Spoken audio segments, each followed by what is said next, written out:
Hello friends, welcome to my YouTube channel. Today I am discuss about a new topic oogenesis, and it is very important topic for our upcoming exam purpose, and many question arises from its. So let's start it. Firstly, we discuss about gametogenesis. Gametogenesis क्या है? Gametogenesis, gametes का formation of gamete is called gametogenesis. अब gamete हमारे body के अंदर कितने होते हैं? Ovum and sperm. ओवम के फॉर्मेशन को क्या बोलते हैं? oogenesis बोलते हैं. एंड स्पर्म के फॉर्मेशन को क्या बोलते हैं? स्पर्मेटोजेनेसिस. स्पर्मेटोजेनेसिस एक अलग टॉपिक है, उसको हम डिस्कस नहीं करेंगे यहाँ पे. हम यहाँ पे डिस्कस करेंगे ओनली oogenesis को. तो सबसे पहले हम देखते हैं जो स्पर्मेटोजेनेसिस की प्रोसेस होती है वो किसी मेल में कब स्टार्ट होती है? जब वो प्यूबर्टी एज पर होता है. जब कोई मेल जब प्यूबर्टी एज पर होता है तब उसमें स्पर्मेटोजेनेसिस की प्रोसेस स्टार्ट होती है. बट इन फीमेल्स में क्या होता है? जब जब कोई फीमेल अपनी फीटल लाइफ में होती है, मतलब कोई फीमेल जब किसी मदर के वूम में होती है, यूट्रस में होती है, उस टाइम पे ही उसमें oogenesis की प्रोसेस स्टार्ट हो जाती है. तो यहाँ पे देखो कितना डिफरेंस देखने को मिल रहा है कि स्पर्मेटोजेनेसिस कब स्टार्ट होती है? जब कोई मेल प्यूबर्टी एज में होता है तब उसमें स्पर्मेटोजेनेसिस की प्रोसेस स्टार्ट होगी. बट इन फीमेल्स में जब वो अपनी फीटल लाइफ में होगी तब उसमें oogenesis की प्रोसेस स्टार्ट होगी. ठीक है. अब oogenesis, ठीक है. oogenesis की प्रोसेस कब स्टार्ट होती है? स्टार्ट होती है जर्म सेल से. अब जर्म सेल्स क्या होती है? हमारी जो ओवरी होती है, ओवरी में ये जर्मिनल एपिथेलियम सेल्स पाई जाती हैं, इनको ही जर्म सेल्स बोलते हैं. इन जर्म सेल्स में ही oogenesis की प्रोसेस स्टार्ट होती है. अब हमारा एक यहाँ से हम एक एक करके क्वेश्चन भी निकालते चलेंगे कहाँ पे क्या क्वेश्चन पूछा जाता है. तो सबसे पहले ये क्वेश्चन हमारा यहाँ पूछा जाता है कि जर्म सेल्स का फॉर्मेशन किससे होता है? तो जर्म सेल्स का फॉर्मेशन हमारा एपिब्लास्ट सेल से होता है. किससे होता है? जर्म सेल्स का फॉर्मेशन किससे होता है? एपिब्लास्ट सेल से होता है.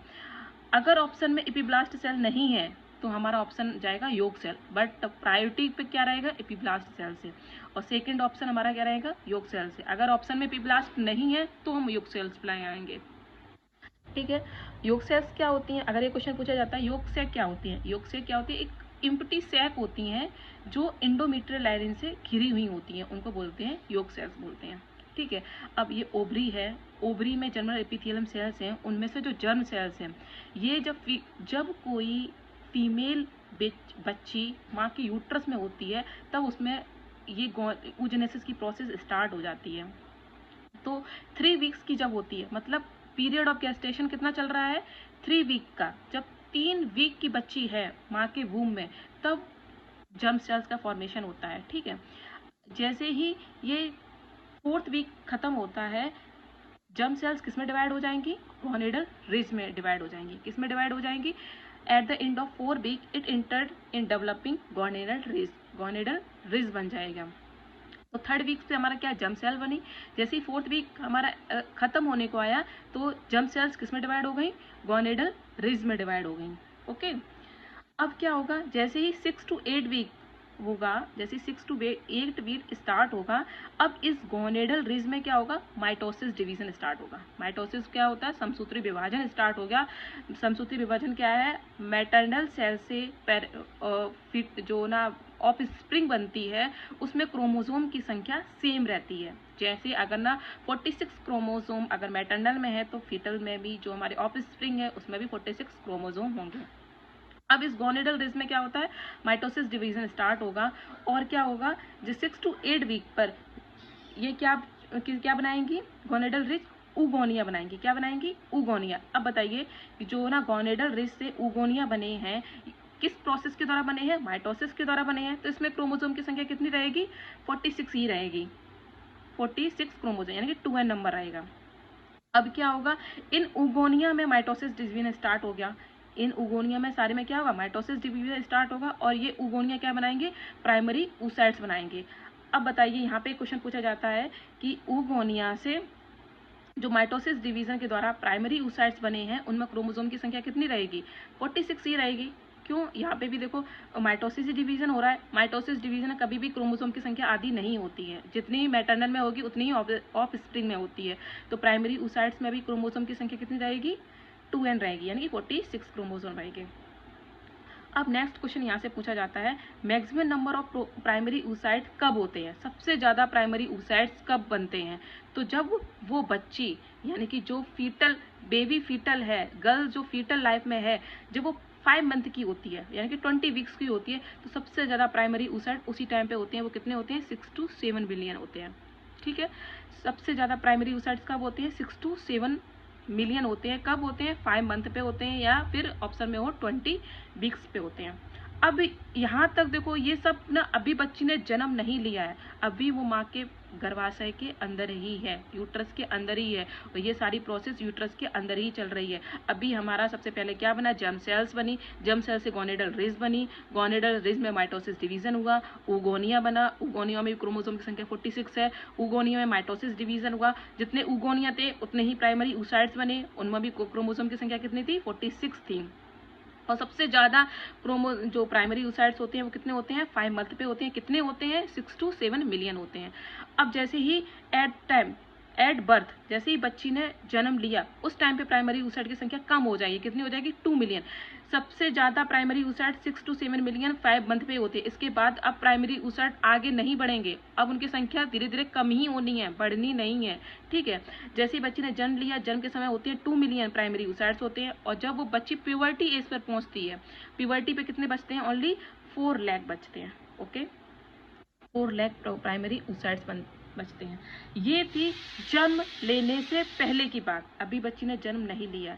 अब आफ्टर बर्थ, अब क्वेश्चन ये पूछा जाता है कि जो oogenesis की प्रोसेस होती है, माइटोसिस डिवीजन कब तक हो रहा है? तो जब तक बच्ची ने जन्म नहीं लिया है। आफ्टर यानी कि जन्म से पहले ही माइटोसिस डिवीजन होता है, और जन्म के बाद यानी कि जब जन्म हो जाएगा उसके बाद म्योसिस स्टार्ट होता है। ठीक है, बहुत ही कॉम्प्लिकेटेड प्रोसेस है, बहुत ही आराम से एक एक स्टेप बाय स्टेप समझनी है। ठीक है, एट द टाइम बर्थ के प्राइमरी oocyte कितने होते हैं? 2 मिलियन होते हैं, और प्यूबर्टी की एज पर इनकी संख्या धीरे धीरे कम होती जाती है। कितनी बचते हैं? 4 लाख बचते हैं।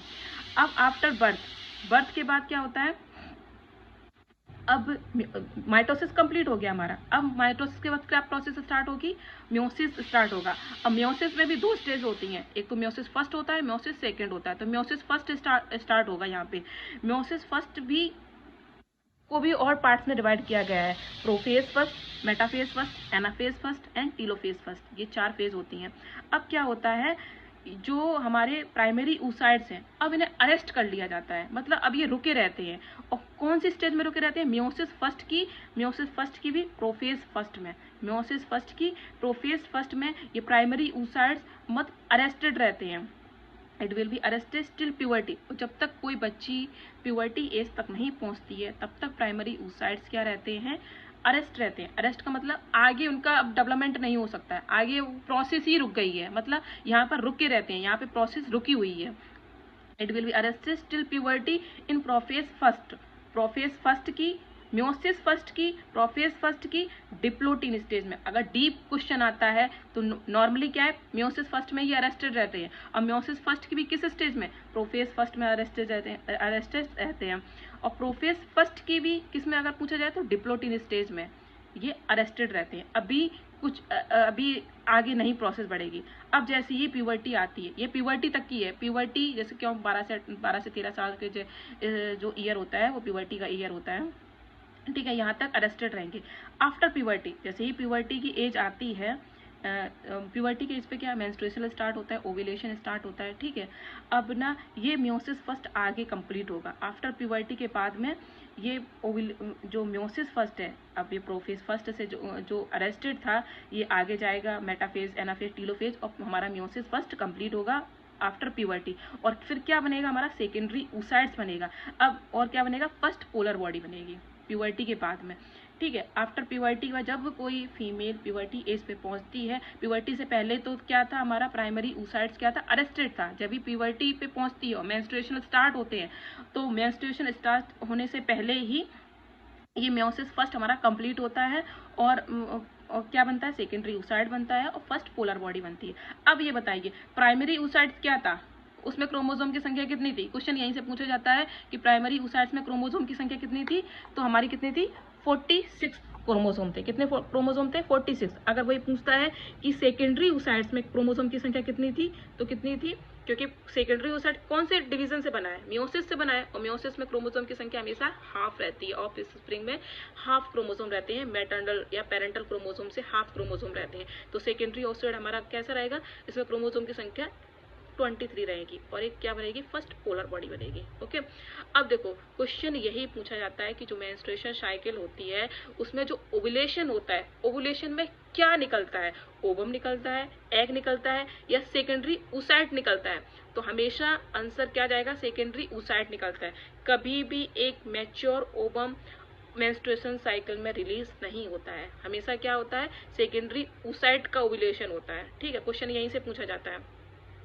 एक क्वेश्चन हमारा है कि जो 4 लाख प्राइमरी oocyte थे जो हमारे अरेस्टेड थे, ये पुबर्टी तक बने थे, 4 लाख में ओनली हमारे 400 को ही ओवुलेशन का मौका मिलता है। मतलब 4 लाख में सिर्फ 400, जब तक मतलब एक रिप्रोडक्टिव एज होती है जो कितनी होती है, 12 से या 14 साल से स्टार्ट होती है, 45 to 50 तक रहती है, जो रिप्रोडक्टिव एज होती है जिसमें सिर्फ ओवुलेशन या मेंस्ट्रुएशन साइकिल होती है, तो उसमें सिर्फ 400 ओवुलेशन, 400 मतलब एग को ही या फिर सेकेंडरी oocyte ओवुलेटेड होते हैं। तभी तो ये कहा जाता है कि जितनी ना अर्ली प्रेगनेंसी होती है उसमें कॉम्प्लिकेशन कम होते हैं, जितनी लेट प्रेगनेंसी होती है उसमें कॉम्प्लिकेशन ज़्यादा होते हैं। क्यों, अर्ली प्रेगनेंसी में क्या रहता है, जितनी भी अर्ली प्रेगनेंसी होंगी उसमें जो ओवम निकलते हैं या सेकेंडरी oocyte निकलते हैं वो हेल्दी निकलते हैं, बहुत ही मतलब अच्छे होते हैं, यंग होते हैं, तो उनमें फर्टिलाइजेशन प्रोसेस इजीली हो जाती है, अच्छी रहती है। और जबकि जो बाद के सेकेंडरी oocyte होते हैं वो ओवुलेटेड होते हैं, वो अनहेल्दी रहते हैं, बूढ़े हो गए हैं, वो ओवम कैसे हो गए, मतलब अनहेल्दी हैं। इसलिए जो लेट प्रेगनेंसी जितनी होती है 30 के बाद में, जितनी 35 पे 40 पे प्रेगनेंसी होती है उसमें genetic problem, chromosome multi genetic defect वाली प्रॉब्लम ज़्यादा रहती है। ठीक है, सेकेंडरी oocyte तक बन गया। इसके बाद क्या होता है, ये अब ये सेकेंडरी oocyte भी अरेस्टेड रहेगा। अभी इस सेकेंडरी oocyte में हमारा खुद का सेंट्रियोल नहीं है। ठीक है, ये सेकेंडरी oocyte में इसका खुद का सेंट्रियोल नहीं है, इसलिए ये प्रोसेस आगे नहीं बढ़ेगी और ये भी अरेस्टेड रहेगा। ये मियोसिस किस में अरेस्टेड रहेगा, मियोसिस सेकेंड की मेटाफेज में अरेस्टेड रहेगा। कब तक, जब तक फर्टिलाइजेशन नहीं हो जाता है, जब तक फर्टिलाइजेशन नहीं होगा तब तक ये सेकेंडरी oocyte भी अरेस्टेड रहेगा। अब क्या होगा, या तो सेकेंडरी आगे दो पार्ट हो सकते हैं, या तो फर्टिलाइजेशन होगा या नहीं होगा। अगर फर्टिलाइजेशन हो जाता है तो यही सेकेंडरी oocyte ओवम में चेंज होगा, क्योंकि स्पर्म आएगा, स्पर्म अपना सेंट्रियोल इसको सेकेंडरी oocyte को देगा और ओवम बनेगा, और फिर दूसरा क्या बनेगा, सेकेंड पोलर बॉडी बनेगी। ठीक है, अगर फर्टिलाइजेशन नहीं होता है तो ये ही अरेस्टेड रहेगा मेटाफेज में और ओवुलेटेड हो जाएगा। तो ओवुलेटेड कौन हो रहा है, सेकेंडरी oocyte ओवुलेटेड हो रहा है, नॉट ओवम। ओवम कभी ओवुलेटेड नहीं होता है। ओके फ्रेंड्स, आई थिंक्स आप लोगों को समझ में आया होगा। अगर आपको समझ में आया हो तो मेरे चैनल को सब्सक्राइब करें एंड लाइक करें। Thank you.